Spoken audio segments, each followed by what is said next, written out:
저는 답보다 땅이 밑으로 꺼져 있지 않기 때문에 성토 비용이 적습니다. 그래서 전을 대지화시키는데 비용이 절감된다고 할 수 있죠. 전보다 밑으로 땅이 꺼져 있기 때문에 전보다 대체로 저렴한 특징이 있습니다. 그렇다고 어느 쪽이 더 좋다고 확실하게 말할 수는 없습니다.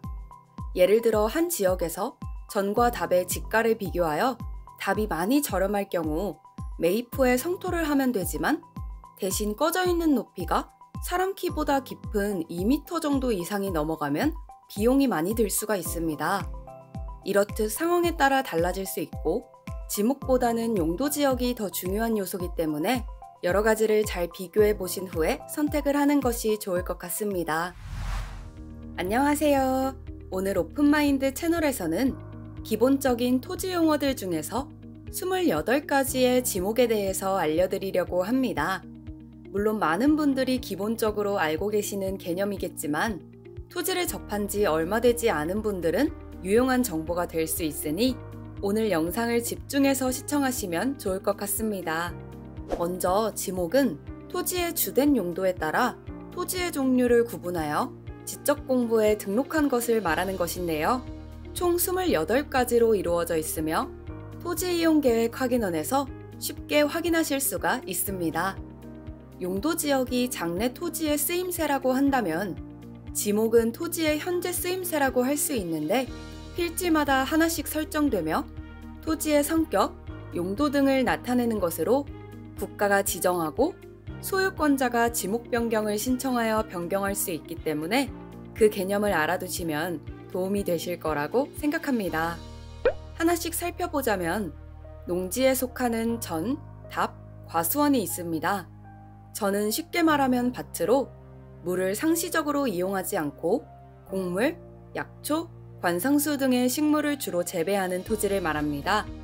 전은 답보다 땅이 밑으로 꺼져 있지 않기 때문에 성토 비용이 적습니다. 그래서 전을 대지화시키는데 비용이 절감된다고 할 수 있죠.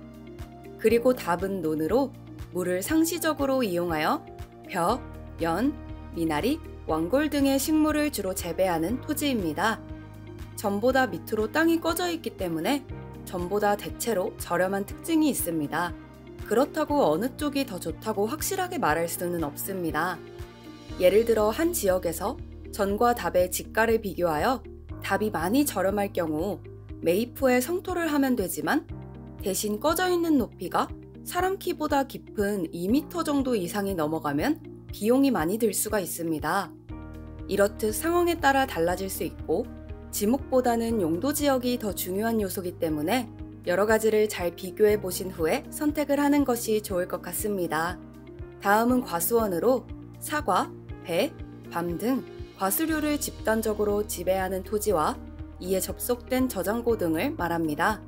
목장용지는 축산업 및 낙농업을 하기 위하여 초지를 조성한 토지, 가축을 사육하는 축사 등의 부지를 말하고요.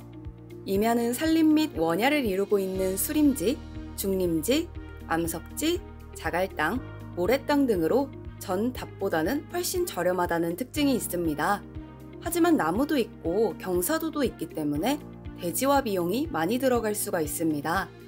그리고 우리나라에서는 환경 문제 때문에 점점 임야에 제한을 두기 시작해서 잘 알아보고 개발이 가능한 임야, 준보전 산지인지 체크하셔서 투자하시면 좋을 것 같습니다.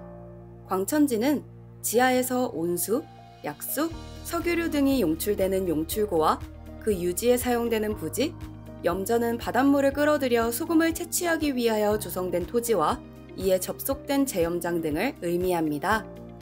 다음은 대지라고 하는데 주거, 사무실 등 영구적 건축물과 이에 접속된 부속시설물, 택지조성공사가 준공된 토지입니다.